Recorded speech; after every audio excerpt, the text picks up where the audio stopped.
Uko na simu? Ilienda wapi? Ilipotelea wapi? Kama umetoka mbio. Yeah? Ulikuwa umetoka mbio. Ndio. Ulikuwa unatorokea nini?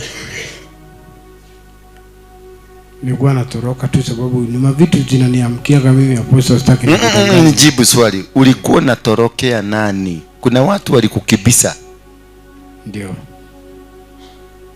Ni nini kilikuwa kimefanyika ndio utoroke? Kuna pikipiki ilikuwa imeharibika sasa. Thank you. Kaa chini. Kuna pikipiki ilikuwa imeharibika, ikaanza kujiendesha peke yake kama imeharibika. Si ndio? Si pikipiki ilienda hivyo kama imeharibika. Jamaa pikipiki ilienda ikiwa nini? Na umeanza story kule nyumbani, alianza vituko nyumbani. Maana kutoka utoto wako umekuwa mkora, umekuwa mwizi, kuku hazikaangi nyumbani, na unajikutanga tu umebeba kuku ya wenyewe, si ndio?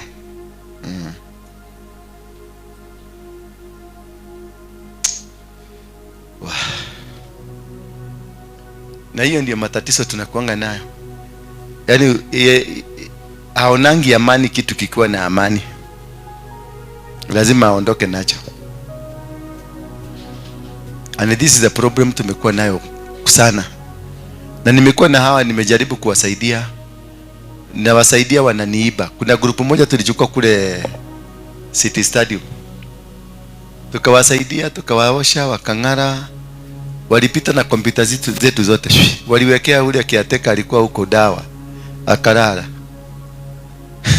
Wakapita na kompyuta zote.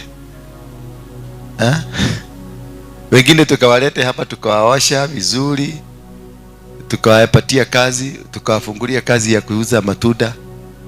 Na wakaenda wakauza matunda na mandoo na kila kitu. Wakaenda. Sasa hawa watu si watu wa kusaidika. Kama huyu ni ngumu kusaidia.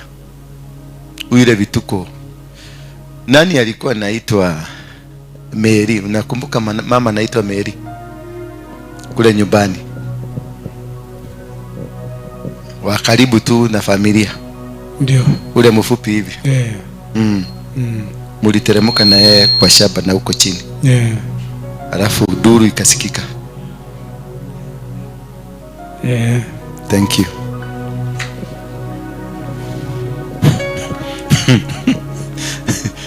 Sasa unasikia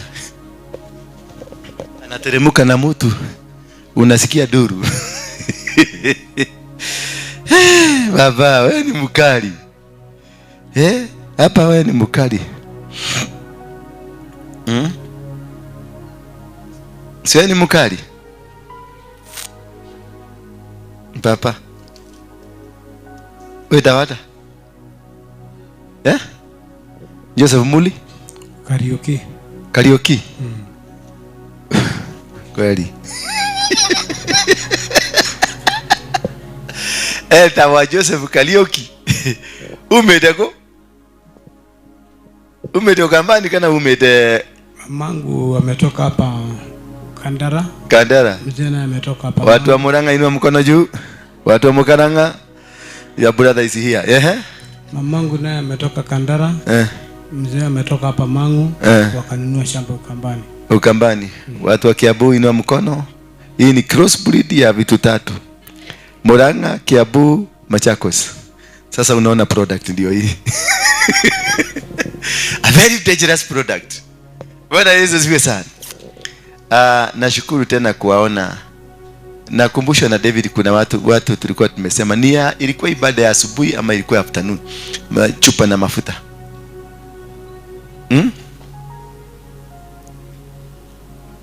What? We said you bring this Sunday. Mulilete? Mulinunua? For the blessings. Hello. Hi mom. Where is your daughter? Yes daughter, hi. Good. Hebu simama daughter. Umeona sasa umeanza kukua msupu. Umekuwa myangi. Ndio anika tuketa kailetu. Yes. Yes. Stress imepunguka. Ni kweli? Stress zimepunguka. Kabisa. Kabisa. Yeah. Zimeenda. Kabisa. Yes. Hata mama amefurahi. Yona kinya mambo dunia kometi ya kashwiri.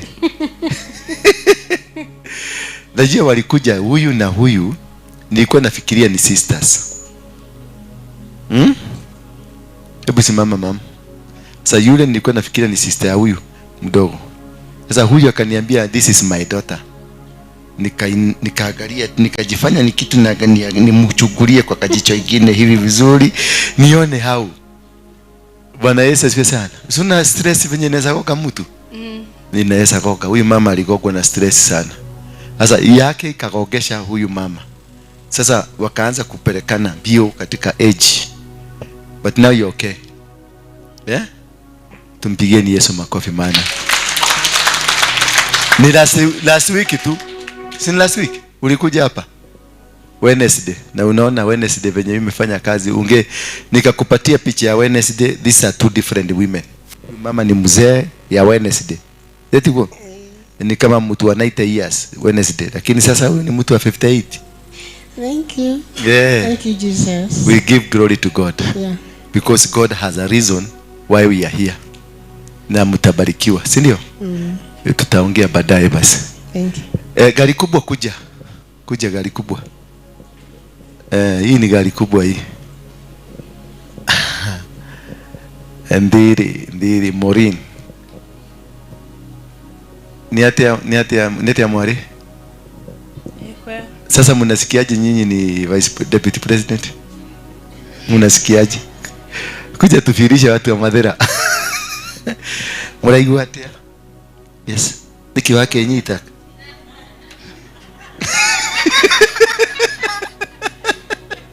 Hakeni kama tena na hago Yesu. Salimia watu wa Mungu.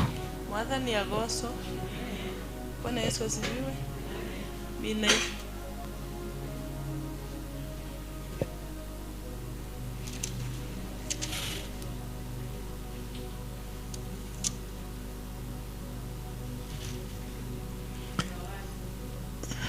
Sasa hata mimi ni gari kubwa. Shika microphone mzuri kama mchungaji. Hii iko kweli.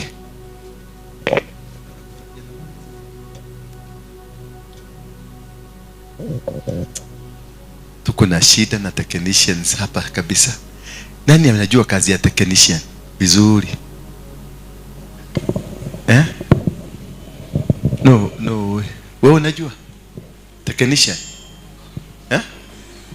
Unione tukimaliza service. We need somebody to be permanently there. Sasa Wafula Wamaru anatengeneza kule, ndio tunaona hapa. Na bado nakibia huko. Unaona hiyo kazi itachanganyika. Yes Morin, tuambie. Merero kwenda kumera. Bwana Yesu asifiwe. Mimi nasema nimebarikiwa sana kupitia kwa hii mafuta ya apostle. Ile last time nilikuwa namuita apostle referend nini, lakini aliniita kama nilikuwa nimelala. So nilikunja tu nikaongea kwa usingizi. Lakini leo nasema nimebarikiwa haba mahali nilikuja nikiwa chini kabisa, na kwa saizi mpaka niko na gari yangu, isipokuwa ile gari apostle anasemanga ni zile siliwekwa na caretaker. Lakini nafurahia sababu hiyo gari nilihisi nikiota na iota mpaka namba yake, na nikakuja nikaipata. Wakati nilienda kutafuta gari inaweza panda mlima, sababu mimi napenda maombi, nikaona ile namba na nikaona ile gari yenye nimehisi nikitanja. Nikiulizwa na mtu, mandamu tunataka kuwekea mzigo yako, gari yako iko wapi? Gari ni mingi. Nasema huyu simwambii kama sina gari. Ananiuliza gari yako. Bali umwambiaje umeletwa na pikipiki? Siwezi mwambia sababu yeye ameona niko na gari na mimi sina. Nasema sitajianguza mtihani. Naweka uongo hapo. Nafikiri hiyo ni wakati hiyo sikuwa nimeokoka, lakini kuna uongo ya kunjinasua. Si ndio? Namwambia niko na yangu, lakini niko katikati ya hizi, hakuna haja upite katikati hii kwa hizi zingine. Wewe weka mzigo hapa nitapeleka sababu sijamaliza kufanya shopping. Kumbe sina gari. Lakini nikimwambia ni gari, namwambia yangu inaitwa hivi na hivi na ni namba hii. Iko huko na hata hakuna kitu kama hiyo. Hata sijui kama kuna namba kama hiyo, lakini nilikunja na nikaibata. Amen. Yani ulikuwa unaona mpaka number plate. Nasema tu na sijui kama kuna number plate kama hiyo. Na ukaipata. Najua tu huyo mtu hawezi kama yeye mwenyewe ana gari na mimi sina, hawezi fikiria kuzinda akitafutilia hiyo namba. So namwambia yangu ni 002. Hata anifuatilie. Mbona tu nataka nijipitize sababu hakuna ile gari najua sina, sizungulikangi naso. So nilikuja nikapata tu 002. Ni venye sijaweza kuendesha nijilete hapa, niko na kauoga. Ni gari aina gani? Ni RAV4. RAV4. Gari kubwa kama wewe. Sasa tupatie kwanza. Uliletwa na mama mzee? Kuna mama alinileta mzee hivi. Tuseme si mzee sana. Na ni mama ambayo alikuwa ni msuri sana sababu nilikuwa nikijaribu kuleta kichwa kidogo, nikiongea matope kidogo, ananirekebisha kwa ukali, na mimi kwa sababu ya kumpea heshima ananikomandi na tulia, naanza kumwambia nataka kwenda mahali aondoke ndio nianze matusi yangu. Lakini yeye anjui kwa nini namfukuza. Sasa akanikamata siku moja, akaniambia kuna mahali anataka tukuje tukatembee. Kuniambia ni kanisa. Mimi sikuwa naenda kanisa, mimi sikuwa na kazi ya kanisani mimi. Hii kanisa yangu ilikuwa matusi na kuvuruga watu. Lakini sikuchapi mbali, nitakutusi. Utusi tu, musikie vizuri umetusi. Na nikikutusi nasikia vizuri sababu nikikosa kutusiana siku mbili nasikia kiu. Kwa hivyo wale watu wenye wanakunywaga pombe ama kuna kitu amesoea, akikosa hiyo kitu inakuwa ni kama ugonjwa. Amen. So mimi ningekosa mtu ya kutusi siku mbili, mimi nasikia hapana, na mimi kuna kitu nimekosa. Na kutaimia kwa barabara na kundanganya, nilikuwa na usanga manji na kuambia unakunja na kunjua nitakuteka hapa, na kuambia chota hiyo manji wewe bereka ingine nitakuangalilia. Sitakuangalilia, nataka imwagike nikutusi. Ikimwagika na kuribua na kutusi, na kama urundisi unitusi, hata ukinitusi siumwi. Nataka tu wewe kwanza ukinitusi ndio nafurahia, nasikia vizuri. Ndio uongezee. Ndio naongeza kwanza, nasikia vizuri. Na siumwi, sikasiriki, na sisikii ile unanitusi hata ukitaka yeyote, yani yote imetosana. Na kufuata kwako na kutusi mpaka uongee kitu kidogo hivi unitusi, narundi tu, mimi sina shinda na wewe. Shetani ashindwe. Kwa hivyo wakati hiyo mama alisikia hiyo mastori huko, ananiambia mimi nakunjua kabisa. Alikuja kama anakuja kutafuta yani mahali pa kukomboa aweke kanisa. Kumbe amesikia ripoti yangu vile na tusiananga. Akaniambia nikamwambia wewe umenijua, nani amekutuma hapa? Akaniambia hapana, niko na ripoti yako yote. Kwa hivyo wewe hapana niletea ukali yako. Wewe tulia usikilize ni nini nakuja kusema. Anda ya kukaa wacha nikate kiasi sababu ni mrefu. Aliniambia twende tukatembee mahali, nipeleke mahali. Alikomboa shamba. Alikomboa shamba kwangu, na baada ya kukomboa akawa ananiogopesa sana. Hawa watu wakofu mko na kauongo kiasi saa zingine ya kunyang'anya kweli mtu. Sasa alikuwa ananiambia unajua hii mali ni ya Mungu na wewe ni wa Mungu na mimi nafanya kazi ya Mungu. So nikasema kwa hivyo anasema sasa nikimuitisha pesa alikomboa kwangu kiwanja na akaweka tenti ya kanisa. So alikuwa ananifuta sana niingie kwa ile kanisa, na mimi sitaki maneno yake, siendi hapo. Na njua sasa tukihusiana business na urafiki haita make. So there is no friendship in the business. Hapo nilikuwa naanza na mimi niko mang'aa pande hiyo. Sasa akiniita kunja usalamie watu yangu, mimi namwambia siingia kanisani. Mimi na unjue nikikunja nitakuaibisha sababu mimi sitaweza kuongea na wao. So mimi nitasalamiana kivyangu. Ananiambia wewe kunja, naenda nawaambia hoya habari zenu na natoka. Kwa hivyo before aanze kuuliza, kabla aanze kuuliza huyo ni nani, mimi nimeshatoka. Unaona? So walikuwa wanaambia kwa huyu ndio mwenye haba. Wanasema na ni mkali huyu, ni kama wazimu. Sinasikia wakiongea hivyo nikiwa huko nje ya tent. Lakini sasa akafika wakati alibi, nikakunja kwa huyu apostle wetu. Akanileta yeye. Akaniambia twende unipeleke mahali nitembee. Hakuniambia ni kanisani. Nikakunja kuingia ni kanisa. Nikasema mbona hakuniambia? Nikamwekea vita. Tukienda naenda nikimulipua huko kwa barabara. Nikatulia, nikasikiliza, nikasema na kumbe kweli neno ni kama nikasikia inaniingia. So siku mtusi nilinyamaza. Lakini nikamuuliza kwa nini unaonanga kama siwezi ipenda kuingia kwenda kanisani? Akasema nilijua hiyo mang'aa yako, huyo ndiye atawezana na wewe. Nikamuuliza kwani anafunza watu kwa lazima? Akasema hapana, nilijua tu huyo ndiye atawezana na hiyo kichwa yako. Na kweli aliwezana nayo sababu aliweza. So niliendelea kukunja, akasikwa zui ni wivu ama ni nini, akaanza kuniambia nisikunje. Sasa anataka nianze tufuatanange na yeye kwa barabara tunahubiri, akiniita mahali anamuuliza maadhi nitajua nini, naambia hakuna kitu najua, nitaongea nini mbele ya watu. Anasema wewe kunja, hizo point unaniambia yako kuna point mzuri, at least itasaidia watu. Na muuliza point gani za matusi? Anasema wewe kunja hata watusi. Nikasema mimi siwezi kunja huko. Sasa nikienda pale wakati anaimba, hakuna wimbo mimi ningejua hata kuimba hata kurundiza hata kiimba. Nikiimba yani imevutika. So akiimba amenipea hiyo microphone naanza kuimba, lakini watu naona wananichekelea sababu ako mbele niko nyuma. Sijui ako wapi. Sasa naiweka kando hivi, naimba na mdomo na changanyiko, natoka hapo kama nimechoka. Kumbe kama unjui kitu unachokanga mpaka akili. Sasa ikawa mimi nikimuona wakati anahubiri najificha. Akiniona anasema niitwe. Naenda anajikaza. Unajua mtu mkubwa tena kuna vile unajificha kidogo. Lakini namwambia madhena mimi sitaki hizo nyimbo zako. Wewe uimbange lakini mimi nitapigana makofi. Usinipe hizo mambo zako. Sasa tukaenda hivyo tukaachana. Ikawa hataki nikunje huku. Amenivuta mpaka njusi. Aliniona na gari nimeendesha. Tukapatana kwa barabara na mimi nikiendesha hiyo yangu wakati sababu sijui vizuri navungaga kioo. Watu kwanza nisifanye makosa wasijue ni mimi, so navungaga. Kidogo nikaona ndio huyu mahali nilienda kusimama kuchukua kafi. Gai. Nikatokea hapo. Akaniambia no agolile gari. Kumbe alinunua gari. Na wewe sileta kwa mama yako.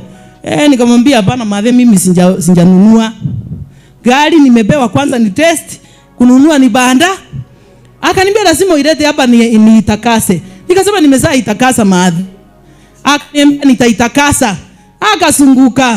Akasunguka. Nikasema we nimepatikana. Akaniambia kwa Waruinge ndio umetoa hii gari. Mimi nikamwambia wewe wacha kwanza nijue kama nitanunua alafu ndio tuongee. Nikatoka. Kwa hivyo mjue mahali hapa kuna kila kitu. Sasa ploti ilienda wapi?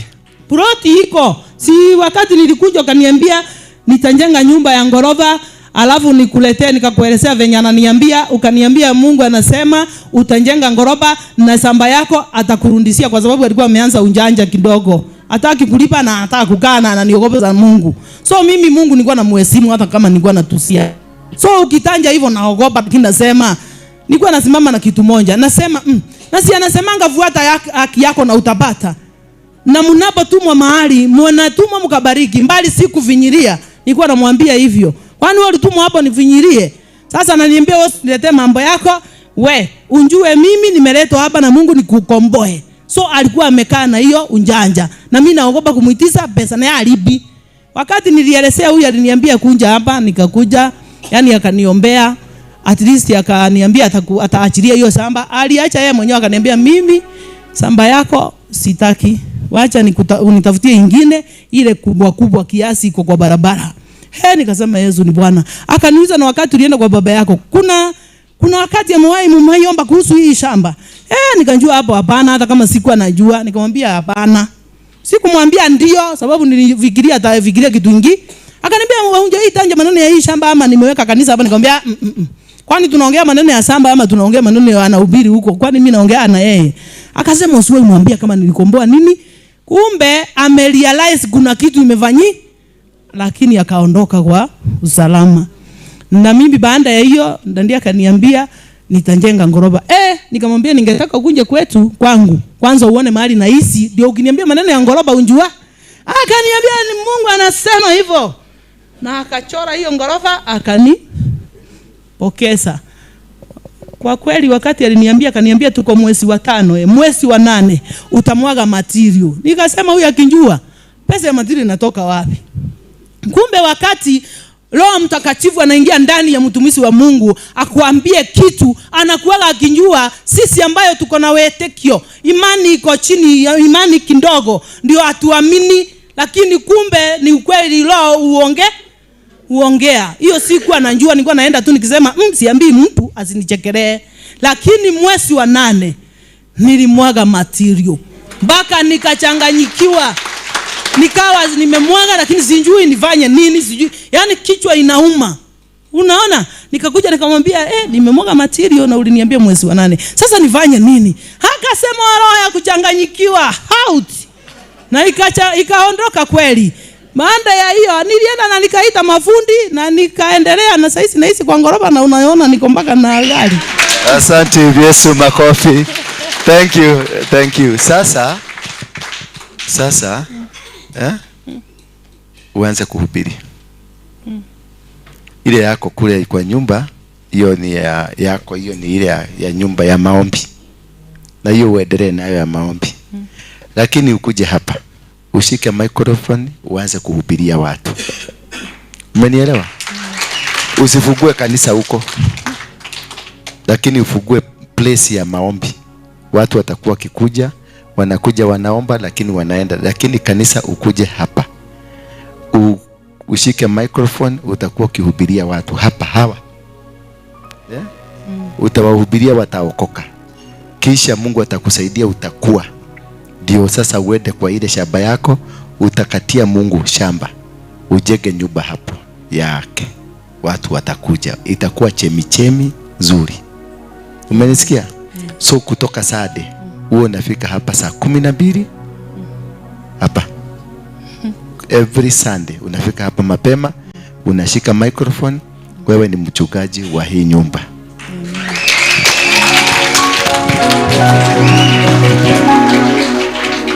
Thank you. Sasa hiyo ndio tunaita kulea watoto, kwa sababu sasa ako na imani. Huyu alitaka niende kwake nione maisha, hata chakula alikuwa hapati. Alikuwa nakula 1 meal. Sasa wakati nilimwambia mambo ya nyumba ya gorofa, alikuwa nataka niende kwake nimuone, hata sufuria zilikuwa 6. Sahani zilikuwa 3, hakuwa na kitu. Lakini mimi nikamwambia na nikamchorea venye nyumba itakuwa. Nilipomchorea alienda mwezi wa 8, alimwaga material, akaanza kuja kuniuliza, sasa hiyo material mtu anafanyaga nayo nini? Nikamwambia kuna kale karatasi nilikuchorea. Sasa tafuta mtu architect ya kuchorea mzuri, uende kwa Kajo, nyumba ipande. Alipoanza nyumba, alijenga nyumba baka watu wa kwao. Hiyo ndio hakukwambia. Brother za bwana yake ambaye alikufa walikuja kuchugusa kama ameuza kaburi ya bwana yake. Bwana Yesu asifiwe sana. Wengine mpaka sasa hivi wanajua ni devil worshiper. Kwa sababu katika familia nobody angepanda gorofa 5 nani stop na hauna kazi, hata walikuwa wanakupatia chakula. Alipandisa. Sasa wengine wanajua ni devil worshiper, wengine wanajua aliuza shamba kaburi ya sasa mpaka dada zake za bwana wakakuja kuangalia mahali kama shamba imeuzwa. Wanakuja mpaka sasa kuangalia. Ama wametoshereka sasa. Wanaongea tu, waendelee kuongea. Kuna kitu kingine. Unaona hapa hiyo nyumba zako za mabati zimeondolewa zote. Kuna nyumba ya gorofa inapanda hapo. Bwana Yesu asifiwe sana. Na hivyo that is what God is doing. Kama uko na imani. Bwana Yesu asifiwe sana. Nataka huyu mama ako na jacket ya yellow. Wewe mwega. Uko geithia tu. Huyu ni mama, ni wake, wewe wake na gofu. Mama yake na gofu.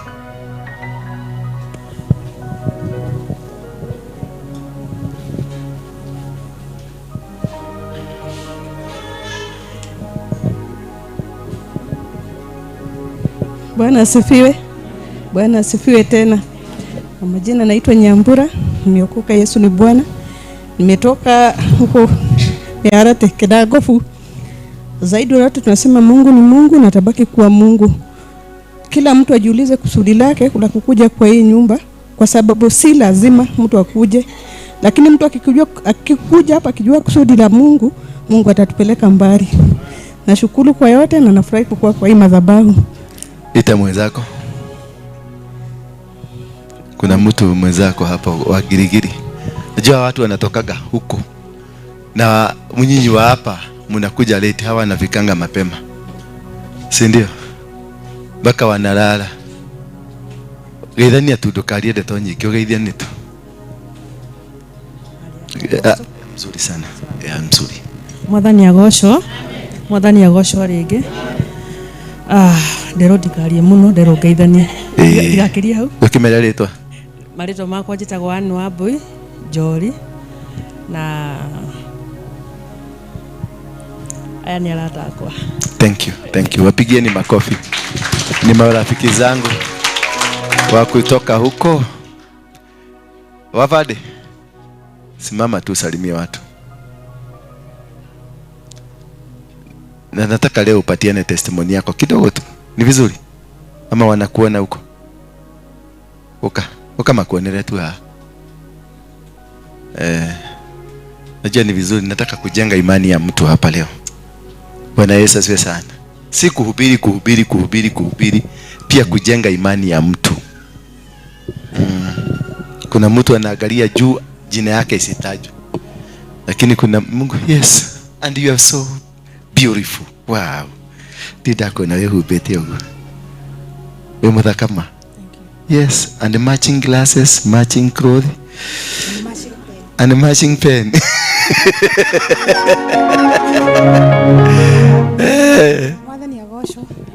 Mwathani agocwo ringi.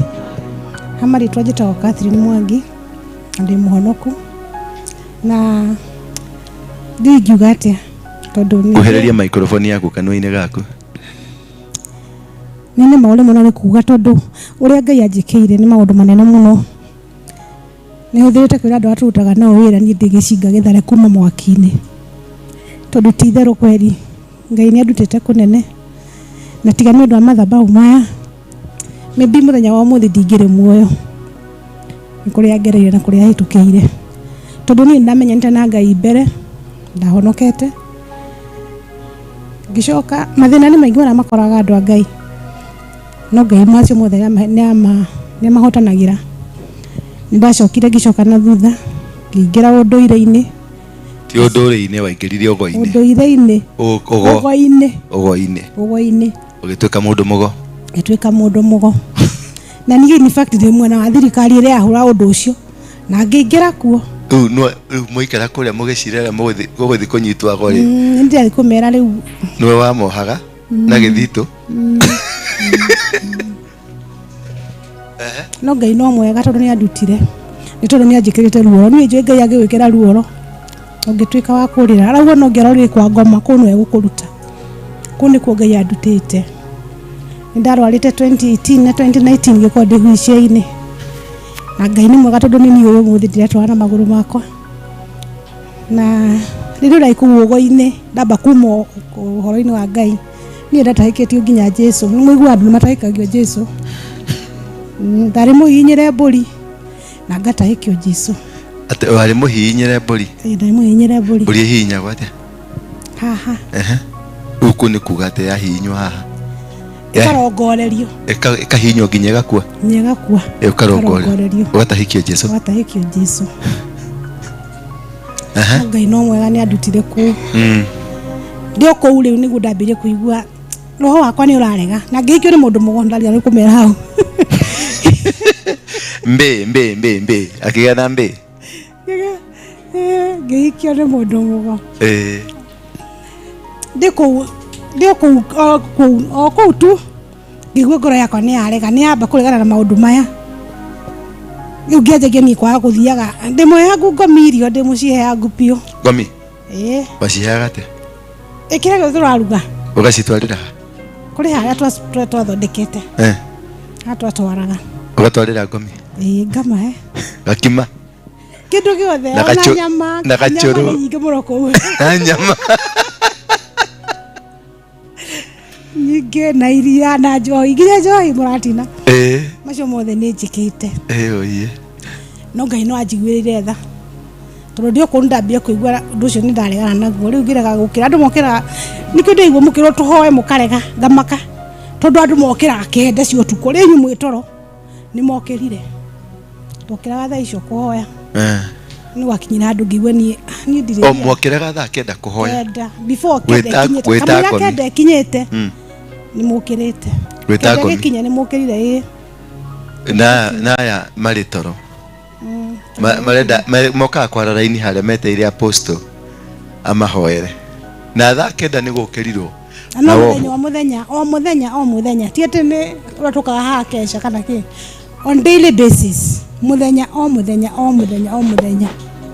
mũkĩrĩ hoye rĩu niĩ ngĩigua roho wakwa kĩnjia kũregana na ũhoro ũcio niĩ ũkĩra mũthuri athiĩ gũkĩra thiĩ kũhoya na niĩ ngahoya makwa anjirie kuga nĩ ndĩramũcina ta nĩ kĩrĩa gĩtagwo kĩmunya bara anjirie kũigua ngĩmũcina ũguo kĩnjia kuga nĩ ndĩramũcina tondũ ni roho ũcio nĩ waregana ndirĩ kũu rĩu ni rĩu ngĩanjagia gũthiĩ YouTube rĩu nyanjia gũcokera ũhoro wake wa Ngai hau rĩho nĩho ndakamira cross ndakorete mothanania hĩndĩ ta reverend arĩ Nyayo stadium ndambie kũmũocerera kũu Nyayo stadium no ona cio mũndũ mone okaga kangora agakora ngimwash akwĩraga atĩa rĩu akora anyona hau ndona kũrora ũguo no arejetiga tondũ bado nĩ rwaro ndĩraruta kũngania ndangĩngania maũndũ mamwe no nĩ akũragia nĩ ũyũ ũrarora nĩ anjĩraga kaikwĩra atĩa ũyũ nĩ mũkora kwanza kaja iti mũndũ mũgona ake ũyũ nĩ mũndũ mũgona makĩo no mũndũ mũgona rĩu ngĩanjia kuona ngĩanjia kũ YouTube ngĩanjia kuona niĩ ti mũndũ watũmire ngathiĩ kũrora nyone reference no Ngai ngĩkora reference ngĩona andũ kathaya ndonaga rĩu ndũ ndendaga njĩra ya gũcoka Ngai-inĩ rĩu nyume gũkũ ũndũ kwa andũ ago ngira Ngai niĩ andũ aya atatũ ndĩrarora ũmwe wao ũrĩa ngahũrĩra thimũ oe kũu nĩkuo ngathiĩ ũrĩa wa mbere nĩ kũrora ndendete arĩ mbere ya apostle ũrĩa warĩ mbere ũrĩa ndaigua teta mũndũ rĩu kũrora ndendete mũno niĩ ndambire ngĩmũhũrĩra rĩa mbere kĩrĩra ndoire ngĩmũhũrĩra rĩa kerĩ kĩrĩra ndoire ngĩmũhũrĩra rĩa gatatũ tondũ no ndĩra insist ndĩrenda apostle tondũ nĩũrona arĩ na kaogo fulani tondũ ndio nĩ tuhanaine kiasi kũringana na kũrĩa hĩtũkĩire na kũrĩa araninde nĩrona nĩ kũhanaine kiasi rĩu ngĩcoka ngĩrora apostle ngĩmũkora rĩu akĩhoera mũndũ mũgongi mũnene etagwo Peter mũnene ũrĩa wanjirwo njuĩrĩ ũrĩa macini cia ngĩkĩra ũcio nĩwe ndakorire na thuti ya purple that day thina wega mũno ona mũndũ mũgoci akĩngora akĩona no aratũthũkĩrio wĩra ngĩkĩona rĩu ngĩgwa reke hũrĩre rĩu ũyũ ngĩmũhũrĩra ndamũhũrĩre yarĩ riro rita rĩmwe rĩa kerĩ akĩoya rĩu ndiramũhũrĩra ndĩ kũu ndaikaraga kũu twarĩ na mũciĩ na ndarĩ na wĩra nyũmba-inĩ na wĩra-inĩ ndarĩ na nyũmba rĩu ndahũrire ndĩ nyũmba-inĩ ya wĩra-inĩ ti mũciĩ rĩu kũu kwa mũndũ mũgo ti gwaku mũciĩ ti kũu nĩ gũkũ gwa thirikari ti gwakwa rĩu kũu niĩ ti gwakwa kũu rĩu ndarĩ kũu kwa mũndũ mũgo ti kũ ndahũrire nyũmba-inĩ ya thirikari rĩu apostle akĩoya akĩnjĩra yagoka Wednesday nĩ gũkoragwo na deliverance ngĩũka Wednesday ndoka ngĩũka ndakorire mathaa mathirĩte rĩu ndiahotire kũmwona mbere ya deliverance agĩũka akarega deliverance harĩa hĩndĩ ĩyo agĩũka akũnjĩka deliverance ndanjĩkire anyitire guoko agathiũrũrũka agĩkaga andũ angĩ deliverance akĩndoraga akandora ndaranjarĩria agĩthiũrũrũka agĩcoka akĩndĩka acoka akĩngua akĩndehe haha akiuga hoe na hĩndĩ ĩyo nĩ ndĩrerohoe nĩ maigua nĩ ndahĩkĩtio kĩ Jesu ti wa Jesu mainaga atĩrĩrĩ kwa Jesu gũtirĩ thayũ kwa Jesu gũtirĩ thayũ ngĩũka ngĩhoya agĩcoka akĩndĩkia deliverance rĩu ngĩoka ngĩingĩra ndaingĩra nĩ ndirikanaga ũrĩa anjũririe njingĩrĩte gũtakinyĩtwo nginya gũikara thĩ kinyĩra nĩ ũcio kumĩte thutha niĩ ngĩcianjũria atĩrĩrĩ nĩ ũcio ũnyumĩte thutha harĩa raini-inĩ ngĩmwĩra nĩ mũtumia ũngĩ wĩna kana akĩnjĩra aca ũyũ gũtwarĩte o iria-inĩ gatagatĩ katika kwa bahari katikati ngĩrigwo rĩu nĩ ũcio nĩ ũkĩndwarĩte ndiamenyire niĩ ndikarire thĩ kahinda kanene agĩũkĩra rĩngĩ akĩnyita guoko agĩũka akĩndwara there was a lady by the name Lydia Lydia, Pastor Lydia. Yes, ukimwira he thiso. Akidaya girohoe. Ndahoire mundu mutaike Jesu. Ndahoire ngige na breakthrough ona ndaiketio Jesu. Ndahoire na nindetigagira ngima kuu ndia ona ndiari apostle uguo riu hari tu numera mundu makae mundu nica muma ndongiugo ku undu ucio riu ndeciaginie ndauma kuu ni gukua ngiuka ngihoya na ngiwa ndagia na breakthrough ngicoka ngitwo ku thiini ajirio maundu mega coka kingeithia kinjira you have greatness in you, go and serve your God. Ngiuma ngithie no ni ndiaiganire tondu ni the expect maundu manene uria ngwirwo Uendaga maundu ta macio. Pepotoka ria na wende. Ngiuma no mutimi wa ndahurire thimu akaga kuoya ngithi kumwetha na maguru literally Nginyoroiro tondi na kwariria ciugo cia hinya. Ngiuma ngithi oroiro na goko riu ngitigana nakuo nie ona konderwo ngigithiro I go serve my God ona ko ithito ngai ndi go serve nie ngithie no ngeja guthiaga kuu cut the story short on nene muno muthenya umwe mutumio ge my friend let Jane ayoka ni problem tu ainayo gwitu mushi ayoka kwa apostle mathomana my sister amukuru fiu na murata witu na nwa gwitu gicagi auka kira apostle thino ratu naguo ni ndegecagi ngihurirwo thimu riu ni ndonia ni ajeni no guthi kwa ndathie ngikwa ni apostle aria agikijuria ngikimwira akijira njuke guku Sunday ngiuka aki appointment ya Sunday ngiuka ndoka tukiaria nake rugi kimwira maundu mara mothe tuhitukiire ta family na ni mwenyewe mara hitukiire njire maundu maingi moto ni aritabire mambo mingi sana na my sister ndio ari thiini mena murio na my sister che wethe no first born witu ndawigwa first born magenyitwo kile kianyine kianyitwo ule wanyu mukuru uniwe wale thiini mena murio and is the only that son he had na yeye na methiini na ni manyitwo na ni matuka ni makuho ni moheto tayari mali said they were sentenced already tundi kwa appeal to appeal kana ni kware haga thina wa kuheo bodi tugiuka akijira ule ngayarauga ule ogwika ni gutuma acio mohoru na kijira ni fati kuta sacrifice imuria cigana kijira ni ndira wa mundu ni bia cigana ule guthi hoyo igura ngai akwira we ukiorehe ngithie ngikihoya ngai on Wednesday giuka tugika ayuka grehe sacrifice yo tukihoya next week yokaga neo kira yao yokaga neo mathia before the judge maheirwo bodi ona ithu tutetikagia tondu maheirwo bodi ya 50,000 Kenya shillings na mbere yo rigetha moke kuohwo twarutite title deeds na ngari tugaciga kuu tondu mahetwo bodi nene pio no after kuhoya maheirwo ya 50,000 Kenya shillings magikiumaja ndukagira apostle na gicokia ngatho apostle agicoka ni ahoire ginya na my sister cio na kimwani ndaigwa nderwo kesi we muhotanire mwitiki kana murege kesi last month nio marathire riu after appeal nitwa appeal marathie mareka case no meri what no case to answer. Thank you. No case to na mali na nowe na sani yake na leo ndio familia yake yothe na mali thiini umucio turi kuhingwo ngiahingirwo ndari mwana ungi mwana ucio na ithe ni wapasite riu nowe murio na niwe manyitwo nake me thiini no ngai ni mwega tondu ni aramarutire utha ici marinja ona gukumakagia mwana ni ngwiraga apostle Lucy during the break kira kimakirio mu kiroko kio mothe ndiwe niki ida kwiharagiria njuke ndirikanie ndari gukai ngai akoragwo hana ate tondu kizino yari andu mugwanja na riu witikika na murege atatwo bandu mario thiini na ni kesi yari ki imwe no my sister na murio ni marekirio they have got no case to answer meja aragi mario thi nikio ndia mundu angenyita witikio wake ngai ni ekaga maundu maria matahotagwo ni andu ngai ni ahotaga tondu meja riu cio githi ni anjirie mangi maingi muhoro wa wira wakwa nanie hindo ndaraga 2019 ndari hiru ciaini ndathia promotion on that Monday Nili promotion on Thursday. Niyo ndarwarire. Ngithi into a wheelchair. I was totally bedridden. Utu nduge ikire. Kuma gigoine. Muthenya mwe ngamoni abisha. Tondu bicha no mwitikie mungiona. Turagwitikia. Ndari wheelchair-ini. Totally bedridden. Utu nduge ikire atakana atia.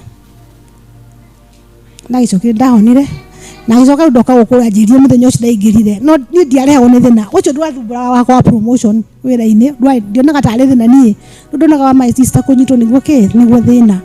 Ndio njirie na ni wakwa kenjira ndona promotion yaku mbere. Kimurora ngirwo promotion ya njira na 6 years ni thiru kuwa rira ndingiathire na riu ucio nina ndariganirwo. Mutikika na murege mieri iri ndiathirire. Mweri ucio ngino gwitondetirwo ndemo cio gica gikundari ngitwo ngirwo njuke njike interview. Promotion board interview. Niyo ndirathire this year. By August ni ndirarikitie. Ndathire 6 mieri 6. Na Ngai niekite maundu manene athia akinyambatagiria. Ucio ngi wari go my son. Ndekire maundu maingi ni maundu maingi. Promotion. Promotion ni ndi nayo. You are promoted. Yes. Wina deve. Enacio. Thank you. Enacio. Thank you. Thank you. Muhurire ikaruhe kamwe. Macio mangĩ nĩ tũkaria baadaye. Ndĩ mũtu. Ngomi nĩ ciarĩaga irio ciaheo. Kana gũthũkia irio. Ndio ũkĩiga irio hau nja. Ngui no ĩrĩ ũka, nyau no ĩrĩ ũka. Makauga nĩ ngomi ciarĩa. Nĩ ũguo mũtumia ũyũ ũka.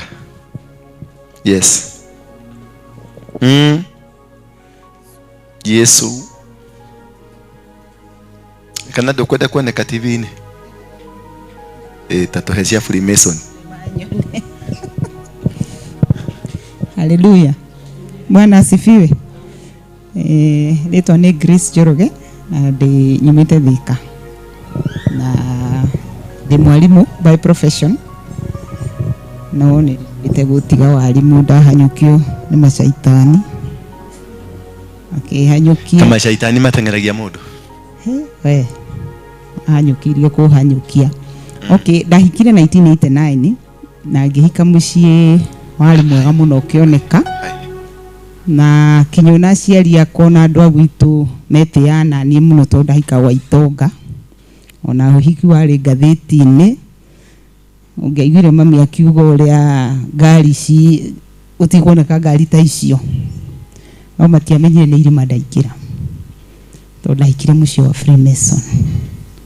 Muthuri uria wari ithe wa mwanake, he's a Freemason. Ona utuika ni arakuire last year mwaka uyu April ni eriga gukua no wakiri Freemason na ari elder wa PCA. Ona kinyame na mutumia wake ni andu maheshimikite muno PCA na ingiririo Freemason ni John Gatu. Aria hihi mari mathie PCA kama igua ni moe John Gatu. John Gatu niwe ari moderator wa PCA no wamuingiririe na riu ni rira ndakihikire makinjira heo umwe mwari wa nyina na mai mathaino no wa juri akinjira we woka guku ni twamenyire wiu na nie ndimenye tondu ona ndiakire muhonoku ngihika.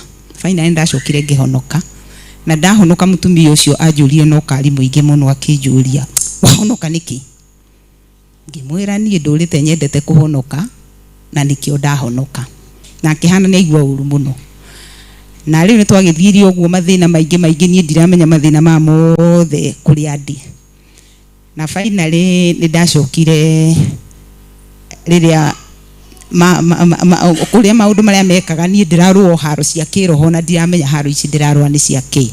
Finally gwe 2004 ni gwatuikire kwambirie guka thungu gwitu na tukakima host na tukagikara nao.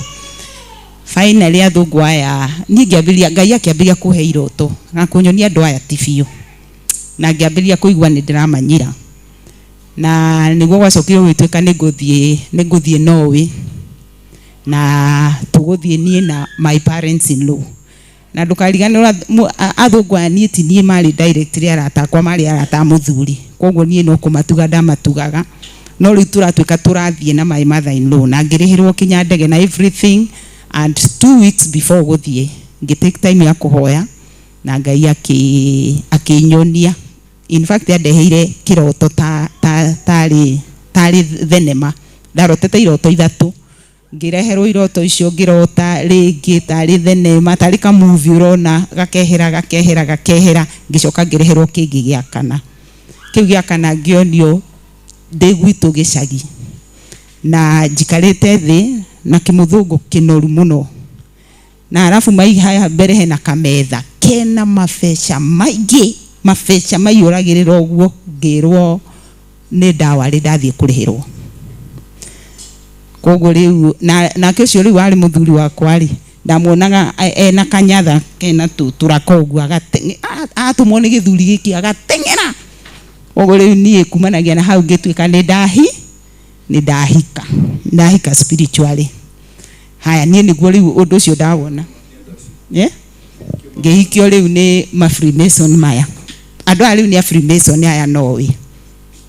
Na the reason riu dono guo ri nie ngiuga ndigũthiĩ ni kwarehire thina muno. My father-in-law akinuma muno na ngirumwo gugituika riu muthuri ucio wari wakwa niwe ũgũthiĩ.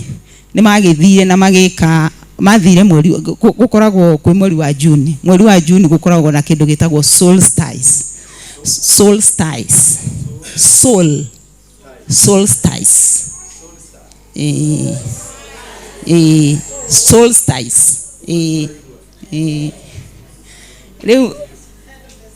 Riu hindi yo ri gukoragwo na midnight sun, muthenya ukoragwo thaa 6 cia utuku gukoragwo kinya na riua.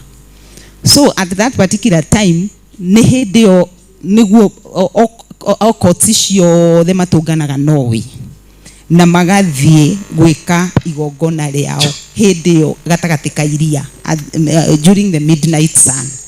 So riu hindi yo niguo twathia ari tugeke ceremony yo one magithire na magika na ngugicihi muthuri no wekire on my behalf. Tondu riu riria macokire magiuka mathina makwa niguo riu magithina magithie another level.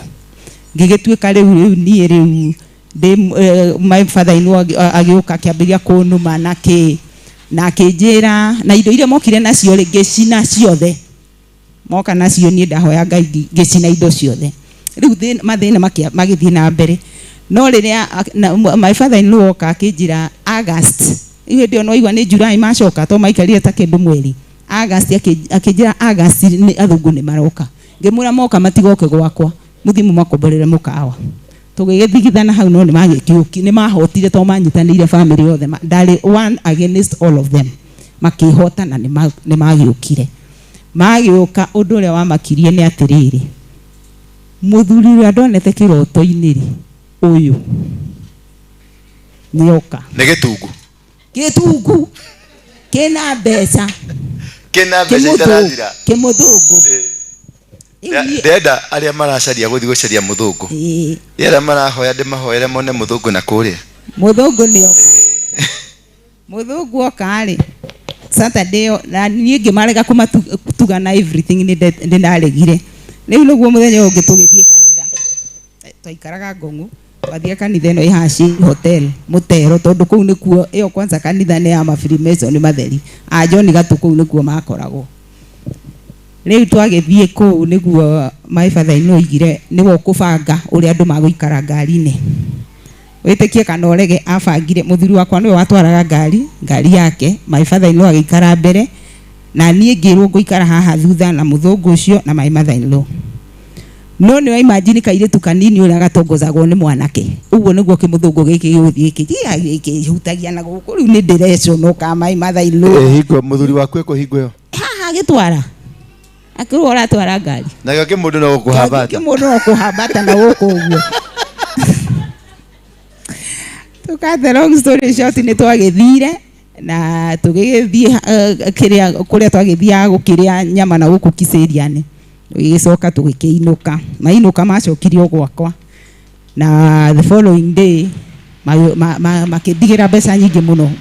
Mutumia ucio mwe wari ho akinjira mbeca ici nĩ ciaku ngĩmwĩra ndikwenda mbeca nĩ akĩnjĩra no nginya woe mbeca ũrarega mbeca akĩnege ngĩmwĩra ndikwenda mbeca mũthuri ũcio warĩ wa kandugu okire akĩoya mbeca na makiuma magĩthiĩ no mathiĩ mũthuri nĩ acokirie agĩũka moka Monday mathiĩ Monday mũthuri agĩũka ta Thursday na tũrĩ haha tũrĩ andũ agima ithuothe rĩ nĩ ngũmwĩra ũguo oka Thursday okire Thursday kĩroko-inĩ karoko oka rĩ kĩndũ 5 ũguo ndagĩtũkorire tũkĩrĩ tondũ tũtiokire tondũ kwarĩ holiday tũtiathiĩte cukuru nĩ August oka rĩ mũthuri ndakĩendaga konjugo ndakĩendaga konjugo rĩrĩa akĩoire konjugo rĩ tiwe woire konjugo nĩ mũthuri nĩ ũyũ ũngĩ kĩmũthũngũ nĩkĩo gĩokire gĩthĩinĩ wake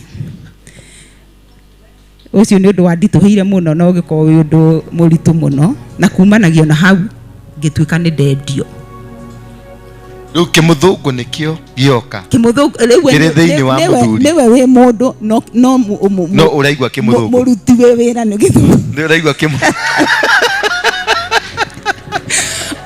kĩmũthũngũ nĩkĩo rĩu nĩkĩo na rĩu rĩ ũcio nĩ ũndũ na nĩgetha ũkonifamu tiwe warĩ we niĩ tondũ rĩu agĩthiĩ ũguo no gũkĩra ndokĩrĩ na ngĩambĩrĩria kũrĩra tondũ nĩ ndaiguire you know okire akĩnjũria ũraigua atĩa which something that he has never asked me no akĩnjũria ũraigua akĩnjũria ndaigua atĩa nĩkĩ before nĩ anjũragia